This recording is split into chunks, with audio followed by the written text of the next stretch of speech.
영혼을 성장시키는 책 소개방, 영성 책방 시간입니다.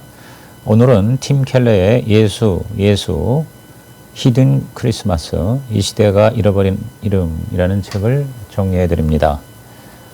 두란노에서 초판이 2017년 11월 20일 날 나왔고요. 제가 가지고 있는 책은 7세본입니다. 2017년 12월 1일 나왔습니다. 열흘 만에 7세를 찍은 책인데요. 223페이지고 정가는 12,000원입니다. 팀 켈러 목사님이 수십 년에 걸쳐서 성탄절 설교한 것을 책으로 묶은 것입니다. 우선 목차 한번 읽어보겠습니다.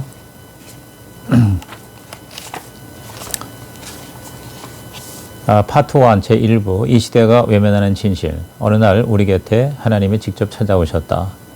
눈먼 세상의 빛 예수. 1장 지금 이대로는 어둠에서 헤어날 인생이 없다.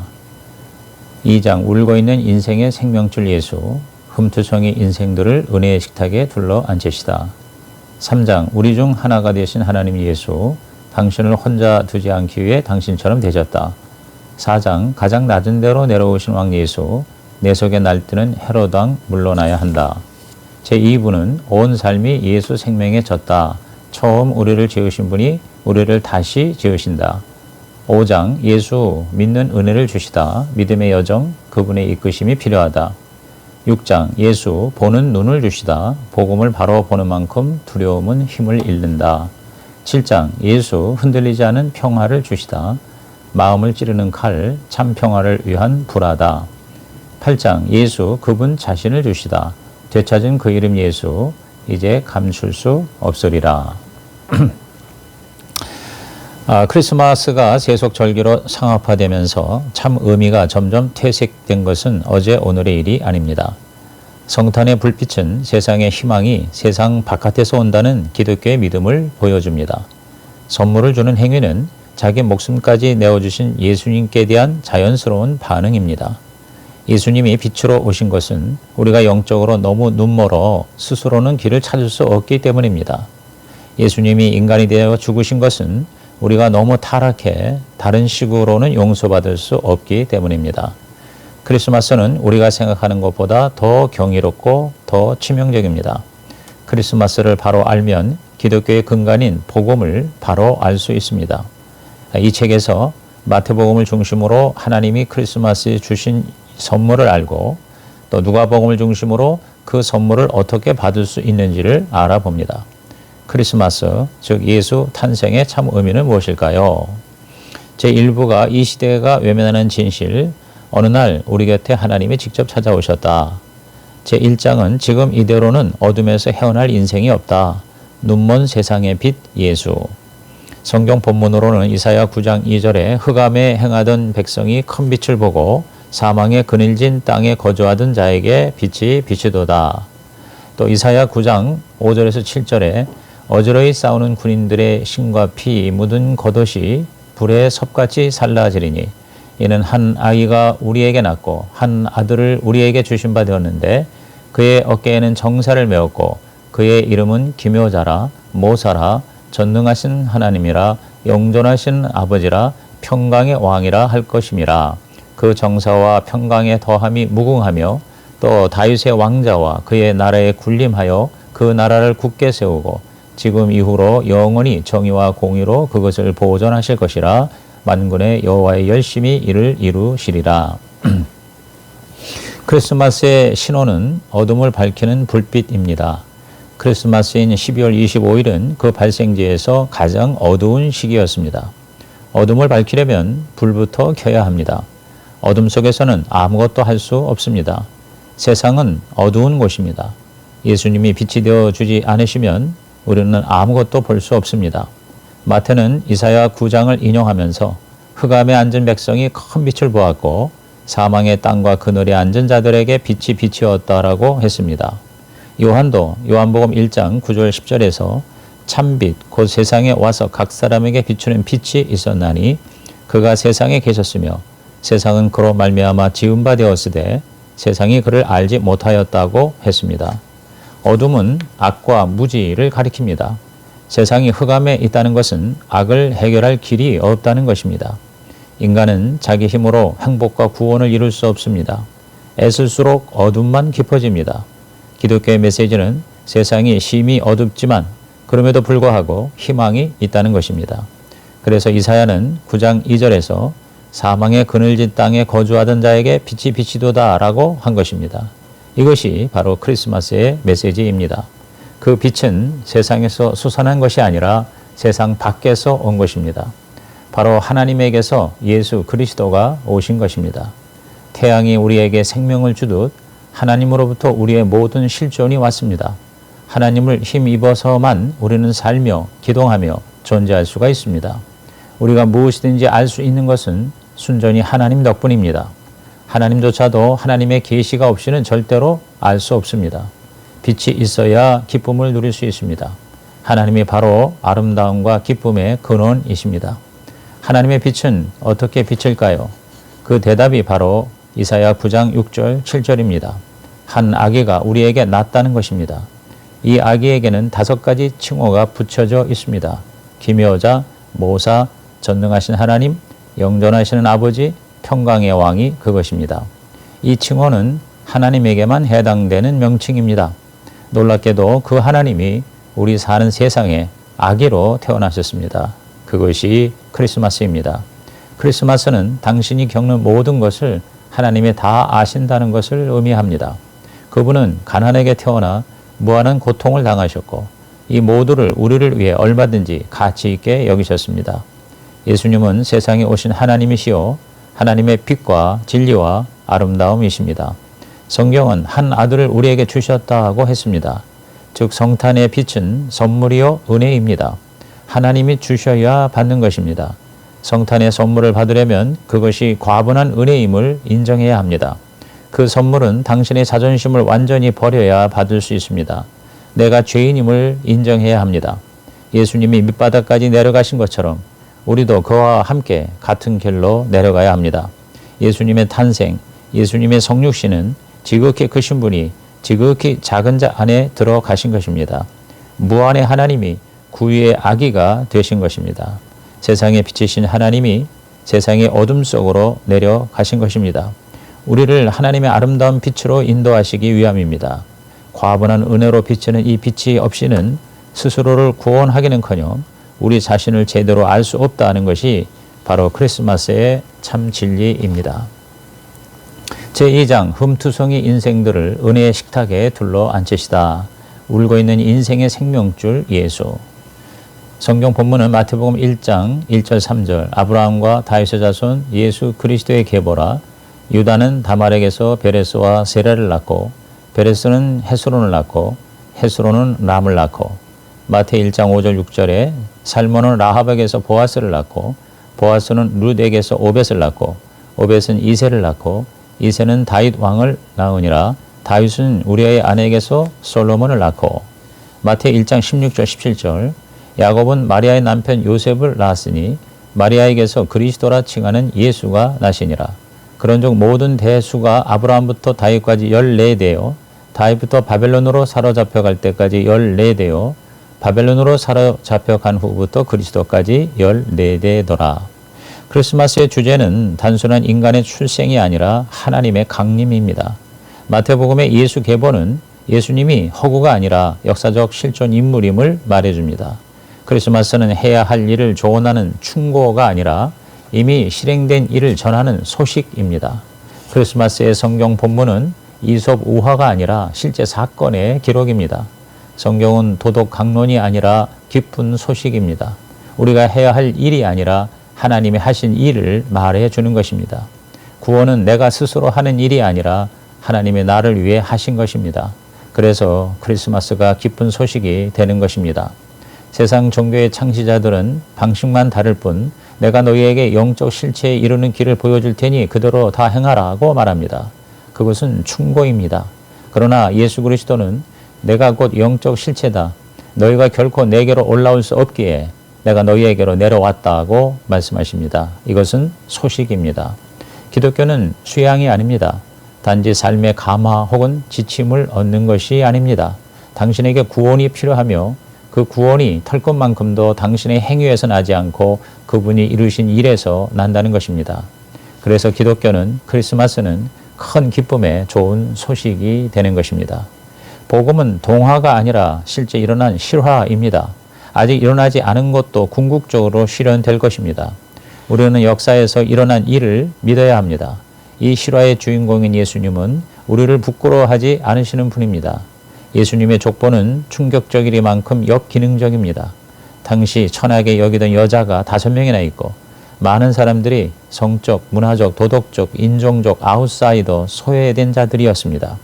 다말, 라합, 룻, 유다, 심지어 다윗 등이 그러한 이름들입니다. 이런 예수님의 탄생 족보는 어떤 사람도 하나님의 가족이 될 수 있다는 은혜의 복음입니다. 이 세상에 예수 그리스도의 은혜가 필요 없는 사람은 아무도 없습니다. 반대로 예수 그리스도의 은혜를 받을 수 없는 사람도 없습니다.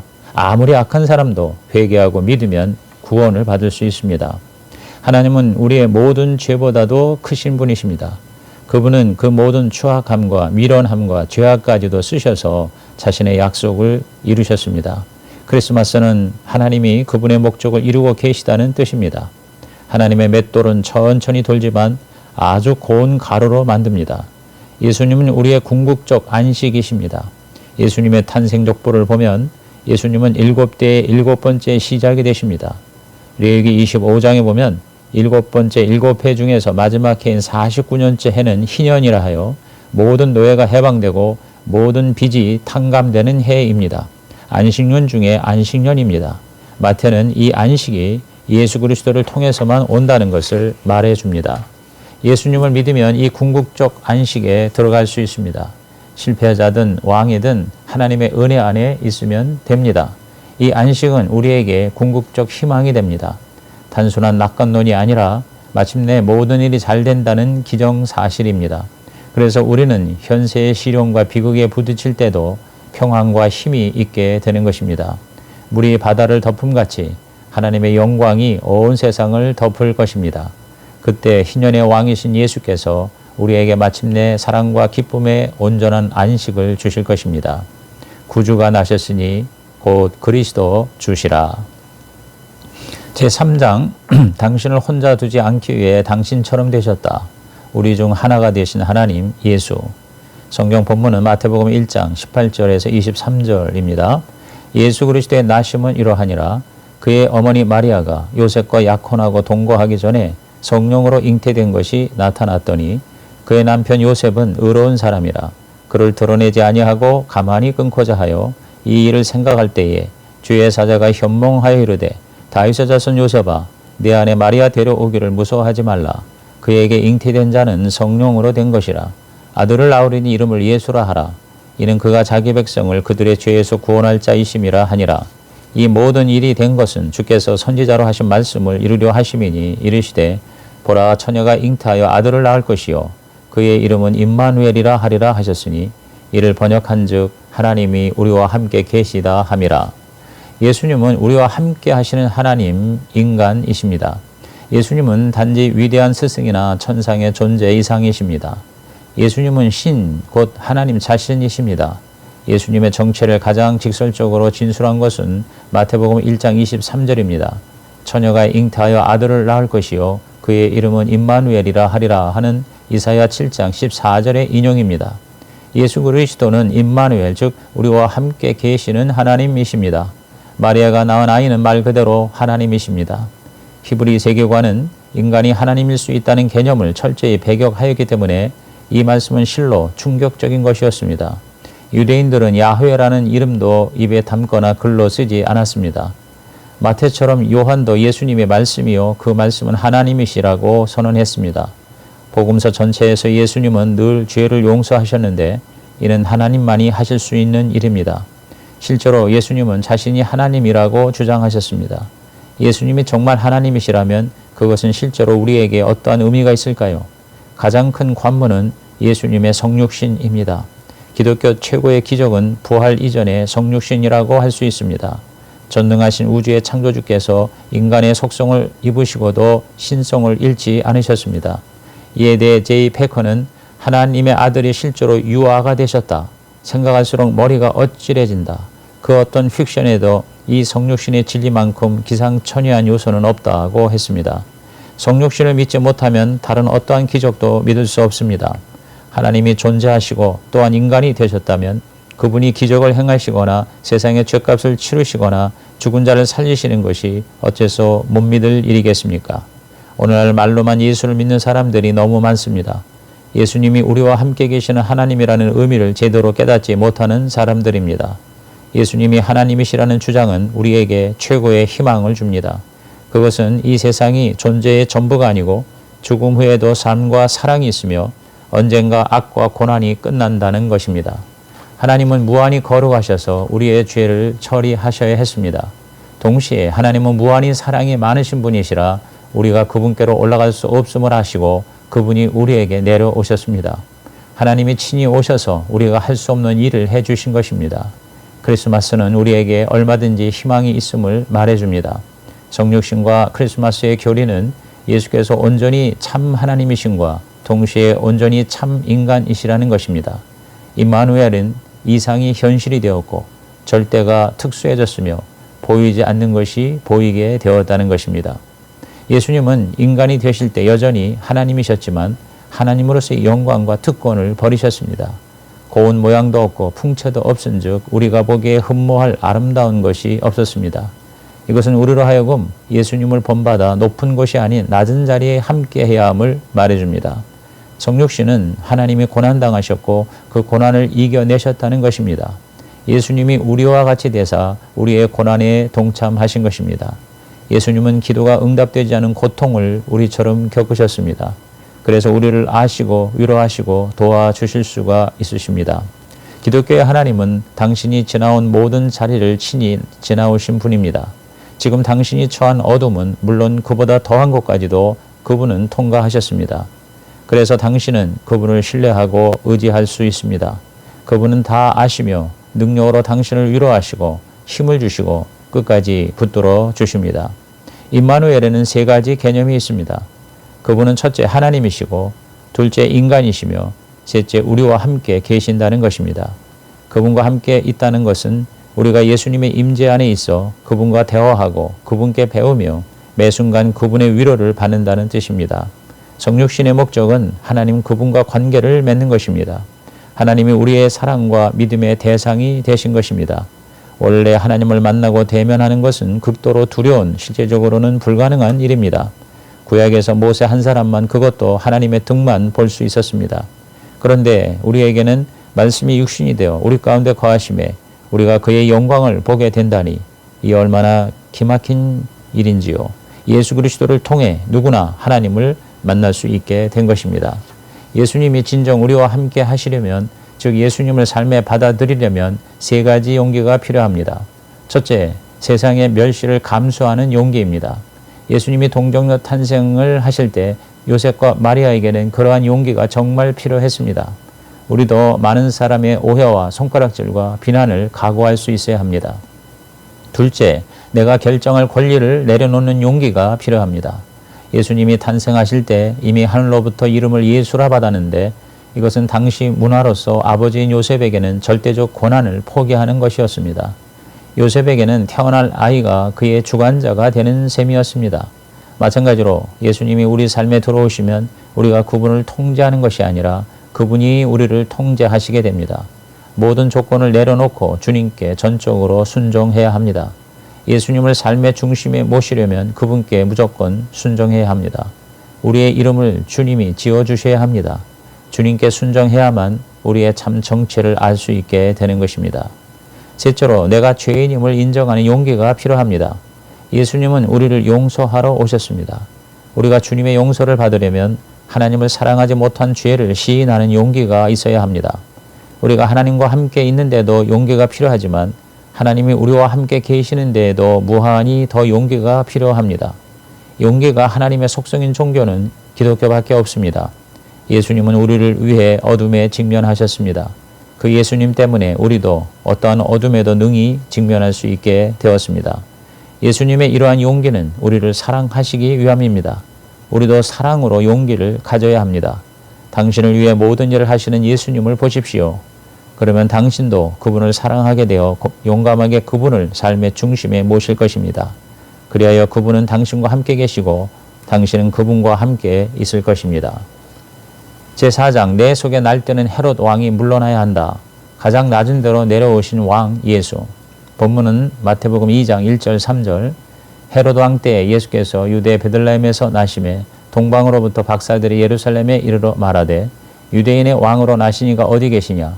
우리가 동방에서 그의 별을 보고 그에게 경배하러 왔노라 하니 헤롯 왕과 온 예루살렘이 듣고 소동한지라. 마태 2장 7절 8절. 이에 헤롯이 가만히 박사들을 불러 별이 나타난 때를 자세히 묻고 베들레헴으로 보내며 이르되 가서 아기에 대하여 자세히 알아보고 찾거든 내게 고하여 나도 가서 그에게 경배하게 하라. 마태 2장 13절에서 16절.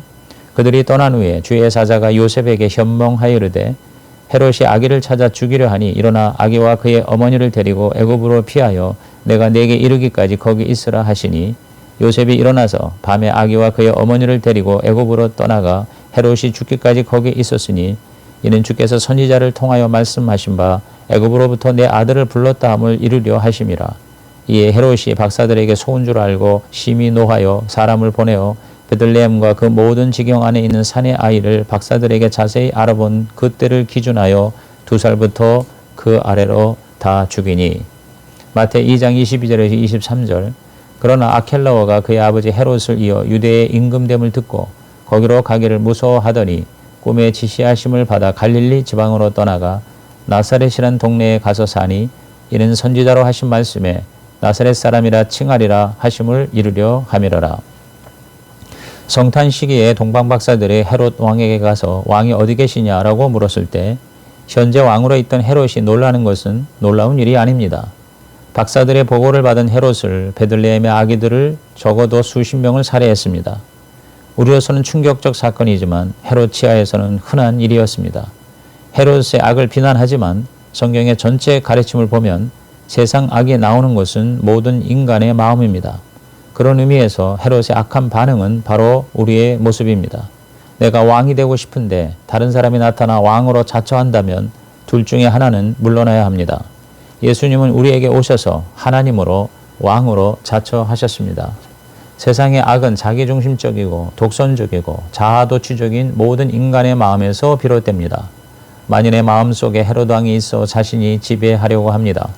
무엇이든 자신의 주권과 전능성을 침해할 만한 것에는 위협을 느낍니다. 다 자기가 자기 운명의 주인이 되고자 합니다. 많은 사람들이 구도자처럼 보이지만 사실은 자기를 위한 자기의 입속을 차립니다. 오로지 돈 때문에 친구를 사귀거나 심지어 돈만 보고 결혼하는 사람과 같습니다. 즉 하나님이 주시는 좋은 것을 원한다고 해서 실제로 하나님을 찾는 것은 아닐 수가 있습니다. 삶이 자신의 뜻대로 풀리지 않고 하나님의 기도에 응답하지 않아 신앙을 버렸다는 사람들은 부지기수입니다. 또한 사람들이 각자가 원하는 하나님을 찾을지는 몰라도 성경에 친히 자신을 계시하신 그 하나님을 찾는 사람은 거의 없습니다. 크리스마스에 숨겨진 진리 중에 하나는 우리가 헤롯 왕과 같다는 것입니다. 우리 삶을 주관하실 권리가 당연히 하나님께 있건만 우리는 거기에 저항하고 더 나아가 저기를 품는다는 것입니다. 크리스마스에 태어난 아기가 참 하나님이라면 우리 마음이 초자연적으로 변화되지 않고는 진정 그분을 찾을 수 없다는 것입니다. 성경은 모든 인간이 본성상 하나님의 원수라고 했습니다. 바울은 신앙을 가졌다고 하는 사람들도 종교가 없는 사람들과 똑같이 하나님의 주권에 저기를 품는다고 역설했습니다. 우리는 무슨 수를 써서라도 자기 삶의 왕자를 지키려고 애를 씁니다. 당신 속에 하나님을 향한 숨은 분노와 끈질긴 저기가 있습니까? 그것을 확실하게 알아야 합니다. 예수를 믿어도 아직 다 없어진 것이 아닙니다. 이에 대해 바울은 로마서 7장 15절에 솔직하게 내가 도리어 미워하는 것을 행한다고 탄식했습니다. 당신 내면에 작은 헤롯 왕이 여전히 남아 있습니다. 그 말은 그리스도인으로서 성장과 기도를 위해서 우리가 훨씬 더 의지적으로 힘써야 한다는 뜻입니다. 그리스도인의 삶은 쉽게 거저되지 않습니다. 아직도 맞서 싸워야 하는 무엇인가가 당신 안에 남아 있습니다. 크리스마스는 궁극의 왕이 세상에 오셨다는 것입니다. 그런데 세상 왕의 모습이 아니었습니다.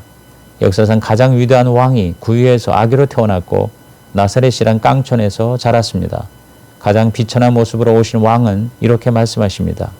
나는 약자를 위해 왔다. 자신의 연약함을 인정하는 사람들을 위해 왔다. 나는 그들의 행위를 봐서가 아니라 내가 이룬 일을 통해 그들을 구원할 것이다. 그러면서 생애의 정점의 왕자가 아니라 십자가에 매달리셨습니다. 그분은 연약했지만 사실은 그것이 그분의 힘이었습니다. 우리가 어떠한 처지에 있든 아무리 지독하게 망쳤을지라도 관계없습니다. 당신이 회개하고 예수님을 통해 하나님께 나아오면 하나님은 당신을 받아주시고 당신의 삶에 역사하실 뿐 아니라 당신 같은 사람들을 통해 일하기를 기뻐하십니다. 크리스마스는 인종과 혈통과 부와 지위가 결국 중요하지 않음을 의미합니다. 가난한 자나 부한 자나 모두 사랑과 구원의 대상일 뿐입니다. 이 크리스마스의 정신을 깨달으면 우리는 세상의 가치에서 해방될 수 있습니다. 예수님께서 성공의 세상적 개념을 전복하셨기 때문입니다. 이상 팀 켈러의 예수 제1부를 마칩니다.